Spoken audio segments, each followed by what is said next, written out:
Teman-teman sekalian, sesi kali ini kita akan membahas tentang perawatan ruh ya. Kalau fisik kita merawat dengan kalau misalnya lapar kita makan, kalau haus kita minum gitu ya. Kalau wajah kita pengen kinclong ya pakai sesuatu yang bisa membuat wajah kita kinclong seperti misalnya bedak dan lain sebagainya. Maka ruh juga memiliki aturan perawatan. Ruh juga butuh nutrisi, ruh juga butuh makan. Teman-teman sekalian, kemudian pertanyaannya apa toh sesuatu yang membuat ruh kita sehat? Pertama kita akan membahas tentang makanan atau nutrisi ruh.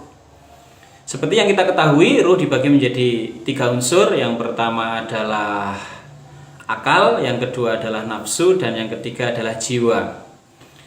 Ketika kita memiliki akal, maka tentu akal kita itu perlu yang namanya makanan, perlu yang namanya asupan. Apa makanan akal? Makanan akal adalah ilmu. Maka orang yang mohon maaf akalnya itu jongkok, mohon maaf akalnya itu kurang, itu biasanya orang kurang ilmu memang.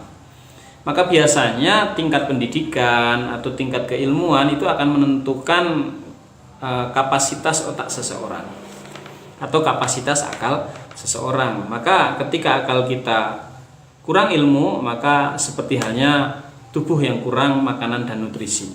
Terus yang kedua, makanan syahwat. Apa makanan syahwat kita? Makanan syahwat kita ya penyaluran syahwat. Teman-teman sekalian, kita mengetahui bahwasanya yang namanya syahwat itu ada 4. Yang pertama syahwat perut, yang kedua syahwat di bawah perut, yang ketiga syahwat harta, dan yang keempat adalah syahwat jabatan.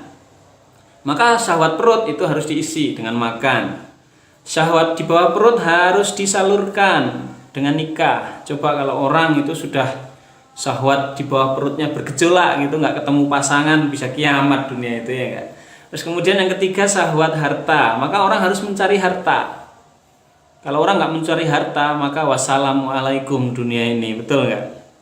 Kemudian syahwat jabatan. Maka seseorang itu harus mencari yang namanya jabatan.